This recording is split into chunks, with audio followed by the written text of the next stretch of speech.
오늘 우리에게 주시는 하나님의 말씀 미가서 3장 1절부터 12절까지 말씀입니다.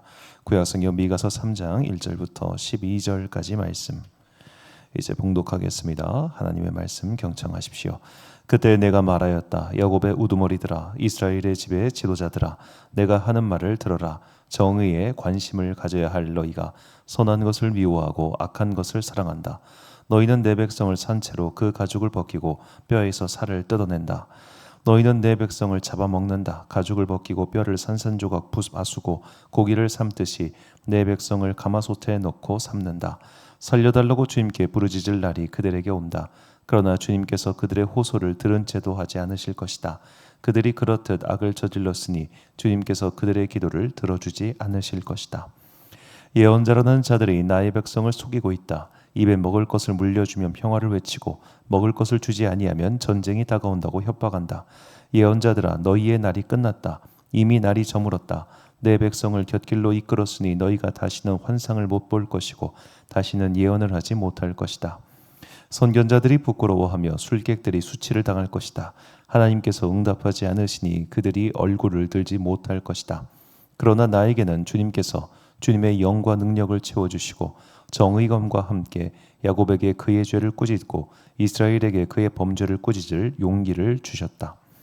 야곱 집의 지도자들아, 이스라엘 집의 지도자들아, 곧 정의를 미워하고 올바른 것을 모두 그릇되게 하는 자들아, 나의 말을 들어라. 너희는 백성을 죽이고서 그 위에 시온을 세우고 죄악으로 터를 닦고서 그 위에 예루살렘을 세웠다. 이 도성의 지도자들은 뇌물을 받고서야 다스리며 제사장들은 삭슬 받고서야 율법을 가르치며 예언자들은 돈을 받고서야 계시를 밝힌다. 그러면서도 이런 자들은 하나같이 주님께서 자기들과 함께 계신다고 큰 소리를 친다. 주님께서 우리와 함께 계시니 우리에게 재앙이 닥치지 않는다고 말한다.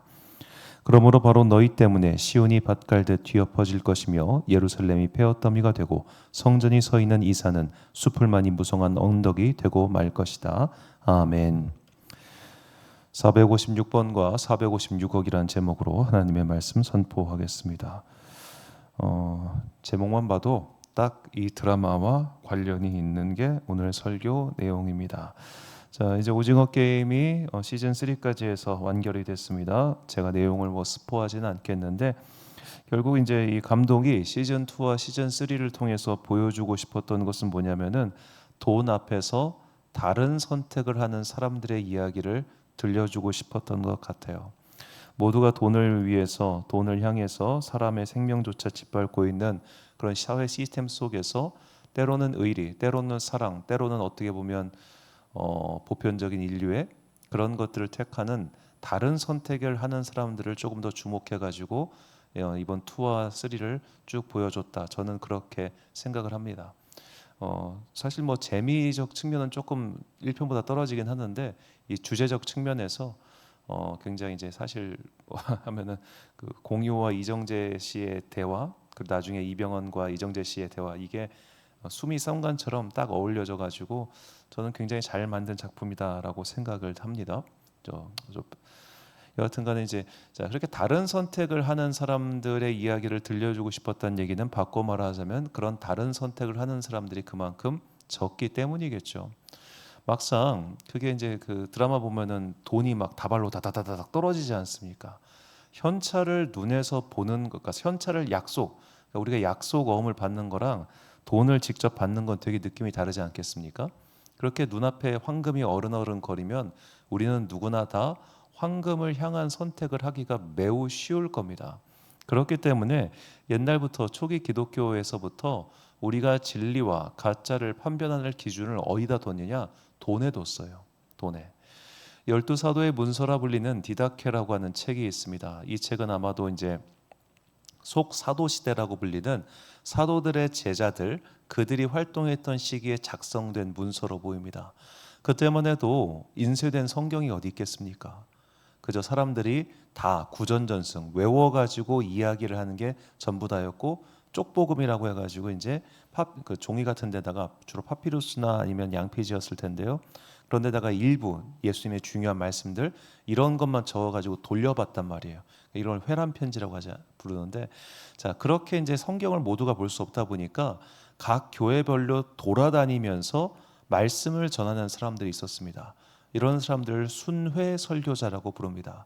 주로 사도들 그리고 사도들의 직계 제자들 이런 사람들이 순회 설교를 많이 다녔습니다. 그러니까 사도들은 어떤 교회를 딱 맡아가지고 난 여기 담임 이게 아니라 계속 돌아다녔어요. 그래서 며칠 몇 년 그러니까 한 교회에 머물면서 거기서 그들 가르치고 이렇게 하는 걸 했었는데 제가 사도 바울의 사역처럼 말이죠. 자, 그런데 문제가 있었습니다. 뭐냐? 이 사람의 신분을 뭘로 증명합니까? 얼굴에 써놓고 다니는 것도 아니고 나 바울이요, 나 베드로요, 나 베드로의 제자 누구요 써놓고 다니는 게 아니니까 특히 이제 나중에 아프리카나 이쪽까지 막 복음이 전파되면서 거기에 생긴 교회들은 이 팔레스타인 예루살렘과 너무 멀리 떨어져 있잖아요. 어떻게 증명해요? 그래서 이 증명하는 방법을 뭐라고 나오느냐? 이제 거짓 교사를 판별하는 방법인데 이렇게 적혀 있습니다. 자, 설교 후에 이틀 이상 그 교회에 머무르면 가짜다. 설교 후 최소 경비, 이 최소 경비는 다음 도시로 갈 수 있을 정도까지의 경비, 그 이상을 받으면 가짜다. 자, 머무르는 것, 체류비, 경비 이상, 결국 다 돈 이야기입니다. 그러니까 말씀을 전하고 비용을 청구하는 너 가짜 이거예요. 말씀의 내용, 왜냐하면 말씀의 내용은 그때만 뭐 성경책이 없으니까 진위를 가릴 수가 없어요. 진위를 가릴 수 있는 건 오직 그 사람의 행실 하나뿐인데 그 짧은 시간 동안 행실을 판별할 수 있는 것도 오직 뭐 하나밖에 없다? 돈밖에 없다는 겁니다. 돈 많이 받으면 너는 가짜고 돈을 안 받으면 너는 진짜야. 아주 단순한 판별법이지만 꽤 울림이 있습니다. 자, 우리는 진실 앞에서 진리 앞에서 재물을 버리고 성공을 버리고 영화를 버리고 그렇게 하나님을 택할 수 있을까? 제가 이제 교회 봉헌기도 이제 성도들 봉헌하신 거 기도를 할 때마다 항상 드리는 기도 문구가 있습니다. 우리가 이 예물을 드리는 것은 나의 마음이 이 세상의 돈과 명예 성공에 있지 아니하고 오직 하나님께 있음을 증거함이오니 이 예물을 기뻐 받아 주옵소서. 제가 만든 게 아니라 이 이야기가 장깔뱅의 기독교 강요에 나오는 이야기입니다. 우리가 헌금을 하는 이유는 무엇인가? 깔뱅은 분명히 이야기해요. 돈이 가지고 있는 마력, 돈이 가지고 있는 힘이 있기 때문에 이 돈이 가지고 있는 힘에 굴복당하지 않기 위해서 헌금하는 거다라고 분명히 이야기를 합니다. 그러니까 헌금에는 여러 가지 의미가 있어요. 하나님께서 나에게 주셨기 때문에 마땅히 주님께 들려드린다. 혹은 뭐 내가 주신 것에서 10분의 1을 드린다. 혹은 뭐 신명기에 나오는 말씀처럼 하나님의 명령이니 따른다. 여러 가지 의미가 있지만 가장 중요한 하나님께서 그런 것을 요구하신 핵심적인 이유가 뭐냐? 돈은 정말 강력한 힘을 가지고 있기 때문에 그 돈에 굴복당하지 않기 위해서 네가 돈을 포기하는 훈련을 하라는 거예요. 그러니까 헌금은 사실 믿음의 훈련입니다. 각자의 영혼의 구원을 위해서 하는 거죠. 바꿔 말하면 그만큼 돈이라고 하는 것은 때로는 우리의 영혼을 잡아먹을 만큼 강력한 힘이 있다는 것이죠.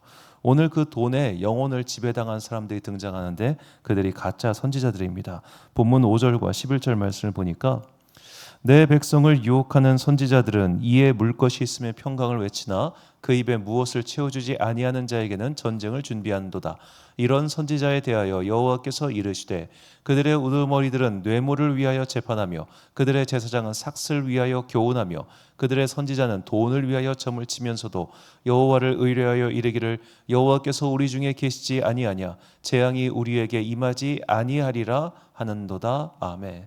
자, 이에 물 것이 있으면 평강을 외친다. 즉 이에다가 뭘 물려주면 돈 좀 찔러 넣어주면 그제서야 평강을 외치고 돈 안 찔러주니까 야 너희들은 저주나 받아라 이렇게 말을 하고 다닌다는 거죠. 뇌물을 위하여 재판하고 삭슬 위하여 교훈하고 돈을 위하여 점을 친다. 아주 정말 이런 사람들 우리가 사꾼이라고들 하죠. 아주 전형적인 돈벌이를 위해서 하나님을 팔아먹는 그런 사람들이 가짜 선지자라고 하는 것이죠. 자, 이 가짜 선지자, 가짜 제사장이라고 말을 하면 나는 종교인이 아니니까라고 해서 그냥 나와는 좀 별개의 기준점으로 삼을 때가 많은데 우리가 결국 이것은 돈의 지배를 당하고 있는 모습이라는 겁니다. 이 돈의 지배를 당하고 있는 사람이 어떻게 행동하는가, 결국 어떤 종말을 맞게 되는가, 그것을 보여주는 이야기가 사도행전 5장에 나오는 아나니아와 삽비라 부부의 이야기입니다. 아나니아와 삽비라 부부의 이야기는 이제 제가 어렸을 때는 교학교 선생님이 그때만 해도 이제 뭐 지금도 그런 교회 많죠. 헌금 바구니를 돌리잖아요. 헌금 바구니 돌리면 이게 애들이 엄마한테 받은 돈 다 헌금 안 하고 띄어 먹었어요. 띄어 먹고 그거 갖고 딴 거 하기도 하고 뭐 그랬었는데 그런 아이들에게 교훈적으로 헌금을 떼어 훔치면은 또 이런 벌을 받아. 이제 그렇게 전도사님께서 단순하게 말씀하셨겠지만 사실 이 이야기는 헌금 떼어 먹었다고 죽은 이야기가 아니에요. 이 이야기를 사실 4장 뒷부분부터 함께 봐야 됩니다. 4장 36절부터 5장 2절까지 말씀을 보면요, 구브로에서 난 레위족 사람이 있으니 이름은 요셉이라 사도들이 일컬어 바나바라 번역하면 위로의 아들이라 하니 그가 밭이 있음에 팔아 그 값을 가지고 사도들의 발 앞에 두니라. 곧장이어서 아나니아라는 사람이 그의 아내 삽비라와 더불어 소유를 팔아 그 값에서 얼마를 감춤해 그 아내도 알더라. 얼마만 가져다가 사도들의 발 앞에 두니. 자, 바나바의 이야기와 함께 아나니아와 삽비라가 등장합니다. 여기서 이제 독자들은 딱 느낌이 올 겁니다. 아나니아라고 하는 사람이 지금 누구 보고 따라한 겁니까? 바나바를 보고 따라한 거예요. 바나바가 저 사람이 저런 행동을 했네? 나도 저거 해야겠다 했습니다. 그런데 막상 밭을 팔고 나니까, 소유를 팔고 나니까 아까운 거예요. 아까운 거예요. 그 순간 그의 마음속에 탐심이 들어간 겁니다. 그리고 사도들의 발 앞에 두면서 이야기를 했겠죠. 이거 내가 내 소유 정리해서 드리는 겁니다 라고요. 왜? 바나바가 그렇게 함으로써 사람들의 존중을 받고 존경을 받고 우와 대단하다는 거 봤을 거 아니에요. 나도 저기 끼고 싶었던 거예요. 그러니까 이 아나니아와 삽비라가 믿음이 없는 사람이다 그렇게 이야기하면 안 됩니다. 이들도, 왜냐하면 그 당시 초대교회는 믿음이 없으면 굳이 거기 왜 들어가요? 예루살렘 교회. 어떤 사회적인 이득과 혜택이 있는 것도 아닌데. 그런데 우리가 믿는 사람들끼리도 교회 안에서 호승심이 생길 때가 있어요. 저 사람 보면서 나도 저렇게 되고 싶다. 이 사람 이렇게 하는 거 보면서 질투심이 나기도 하고, 좋은, 어떻게 보면 이제 믿음의 발전을 위한 좋은 동력이기도 한데, 아나니아와 삽비라가 이 부부가 처음에는 어찌 보면 나도 저렇게 해봐야지라고 하는 좋은 마음에서 출발했을 거란 말이에요. 막상 재산을 정리해서 돈이 앞에 딱 오는 순간 그들의 마음이 흔들린 거죠. 야, 이거 너무 아까운데? 이거 헌금하자고? 야, 이거 아닌 것 같아. 아닌데? 그래서 일부를 감춰둔 겁니다. 베드로가 이걸 알고 명확하게 이야기를 해요. 사도행전 5장 3절과 4절 말씀에 세번역 성경을 제가 읽어드리겠습니다. 그때 베드로가 이렇게 말하였다. 아나니아는 들으시오. 어찌하여 그대의 마음이 사탄에게 홀려서 그대가 성령을 속이고 땅값의 얼마를 몰래 떼어 놓았소. 그 땅은 팔리기 전에도 그대의 것이 아니었소. 또 팔린 뒤에도 그대 마음대로 할 수 있었던 것이 아니었어. 그런데 어찌하여 이런 일을 할 마음을 먹었어? 그대는 사람을 속인 것이 아니라 하나님을 속인 것이요. 자, 팔리기 전에도 그대의 것이었고 팔린 뒤에도 그대 마음대로 할 수 있었다. 누가 너 보고 그거 강제로 하라고 했냐? 그거 다 네 거였어. 왜 쓸데없이 네가 여기서도 이렇게 높임 받고 싶고 저기서도 이렇게 되고 싶어가지고 그 두 가지를 포기하지 못하고 잘못된 선택을 했냐? 너는 교회를 속이려고 한 게 아니라 하나님을 속이려고 했던 거야. 거짓말한 죄예요. 거짓말한 죄. 높임 받고 싶어 했던 죄. 자, 이렇게 탐심은 우리를 계속해서 끌어내리려고 합니다. 우리가 실제 현실에서 456억이 우리 앞에 아른아른 거려가지고 누구 죽이고 이거 빼앗아라 그런 일이 벌어지지는 않겠습니다만, 우리의 삶 속에서 정말로 돈 때문에, 성공 때문에, 혹은 여타가지 그런저런 이유로 거짓말을 하고 속이려고 하고 빼앗으려고 하고 앞장서려고 하고 때로는 불법을 저지르는 것도 서슴지 않아 하는 그 모든 것들이 바로 이런 거짓 선지자의 행동, 아나니와 삽비라 부부의 행동과 피차 일반인 겁니다. 우리도 돈 때문에 거짓말할 때가 왜 없겠습니까? 세금 징수서가 날라오면 나 돈 없어요 라고 해가지고 어떻게든 세금 조금 내려고 싶은 게 솔직한 우리 마음이잖아요. 그렇죠? 이 나라가 나한테 해준 게 뭐가 있어? 돈 아까워. 이런 마음이 왜 없겠어요. 하지만 이제 어떻게 보면 사회적 상식선을 넘어서는 그런 행동을 당연히 우리는 해서는 안 되겠고, 무엇보다 우리가 크리스찬으로서 돈 앞에서 어떻게 나는 정직하게 살 수 있는가, 이거는 각자의 삶의 자리에서 각자가 정말로 심각하게 고민해야 될 문제입니다. 단순히 11조 제대로 계산해서 헌금만 똑바로 해 이딴 이야기가 아닙니다. 그거는 사꾼들의 이야기죠. 내가 돈을 어떻게 사용하고 어떻게 관리하고 있는가. 그래서 이제 그 감리교회 창시자인 존 웨슬레는 그의 이제 돈에 관한 설교를 굉장히 많이 해요. 그것은 이제 그 당시에 영국의 산업혁명이 일어나고 이제 경제 시대가 바뀌면서 여러 가지 삶이 그 월급쟁이 어떻게 보면 이제 직장인들이 생겨나면서 그들에게 실제적으로 어떻게 살아야 되는지를 가르쳐 줘야 되기 때문에 이 웨슬리는 돈에 대한 설교를 정말 많이 했는데 오늘은 이제 시간 관계상 그걸 다 설명을 드릴 수는 없고, 자 그런 식으로 오늘 내가 나의 삶 속에서 내가 경제 활동을 하고 그 경제 활동을 한 수익으로 어떻게 사용하고 있는가, 이것이 돈 앞에서 나의 모습인 겁니다. 오늘 하나님 앞에서 내가 어떻게 하면 더 정직하게 바르게 살 수 있는가를 고민하고, 그리고 항상 그 기도를 놓지 않는 그런 여러분과 제가 되시기를 주님의 이름으로 축원합니다. 아굴의 잠언의 기도인데 30장 7절부터 9절까지 말씀, 이 기도 문구를 외울 수 있다면 가장 좋겠고, 외우지 못하시더라도 꼭 어떻게 보면 이 내용만은 기억하시기를 간절히 소망합니다. 함께 봉독하겠습니다. 시작.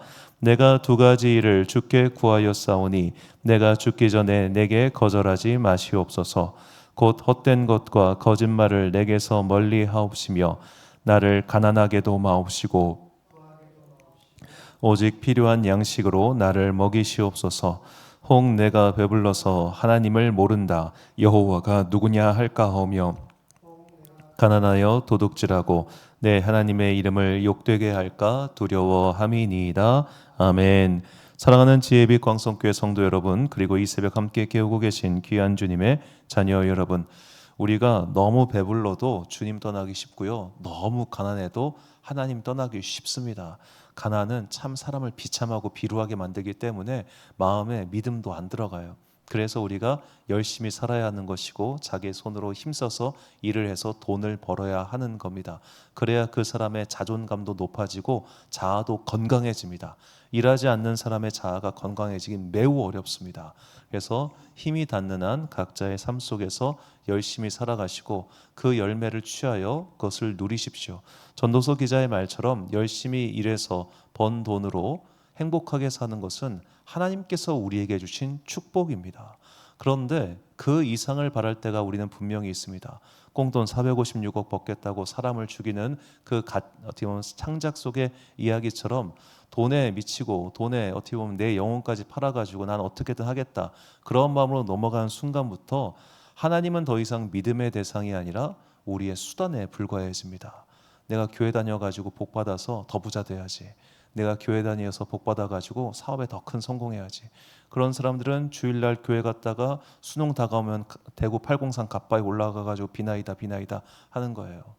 우리가 그렇게 혼합 종교인이 돼가지고 여기 가서 빌고 저기 가서 빌고 오직 내 성공만을 목적으로 하는 사람이 되면 크게 보면 아나니아와 삽비라 부부 같은 안타까운 선택을 하게 되는 겁니다.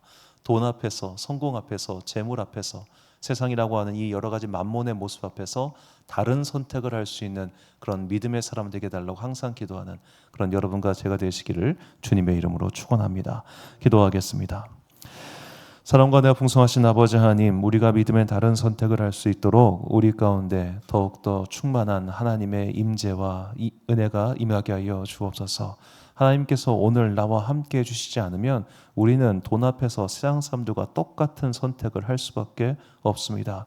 이 시간 우리 가운데 임재하여 주셔서 성령 하나님 분명한 말씀과 믿음을 허락하여 주시고, 그리하여 저 만몬에 취하여 만몬의 길을 가고 있는 사람들과는 다른 선택을 할 수 있는 슬기로운 주의 자녀들 되게 하여 주옵소서. 무엇보다 우리가 이 땅을 살아갈 때 우리에게는 현실적인 삶을 위한 재물이 필요합니다. 그러니 주님, 오늘 우리가 함께 읽었던 아굴의 기도처럼 나로 하여금 너무 부유해서 하나님을 외면하지 않게 하시고 또 너무 가난하여 하나님의 이름을 욕되게 만드는 그런 처지에도 처하지 않게 하여 주옵소서.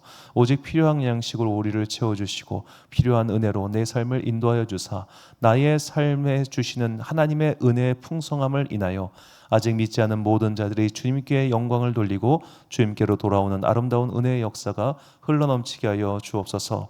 한 주간의 업무를 마치는 금요일이며 또 날씨가 매우 더운 한여름입니다. 주님께서 이 여름의 더위에 수고하고 있는 모든 자녀들에게 복과 은혜를 내려주시고 특별히 낮에 해를 막는 은혜의 구름을 인도하여 주사 그들이 그 더위에 상하지 아니하도록 눈동자와 같이 지켜 주옵소서. 오늘도 저녁에 함께 모여 기도할 때 하늘 문을 여시고 우리의 간구를 들어주사 땅의 기름진 곳과 하늘의 신령한 곳으로 우리의 삶을 풍성히 채워주시기를 간절히 소망하오며 이 모든 말씀 우리 구주 예수 그리스도의 이름으로 기도드립니다. 아멘. 오늘의 기도 제목입니다. 재물을 비롯한 세상의 영화로움에 마음을 빼앗기지 않도록 그 재물 그 이상의 가치를 사모하는 진실한 마음을 달라고 기도하십시오. 오늘 주신 기도의 제목 가지고 기도와 묵상의 힘쓰는 하루 되시길 바랍니다. 기도하겠습니다.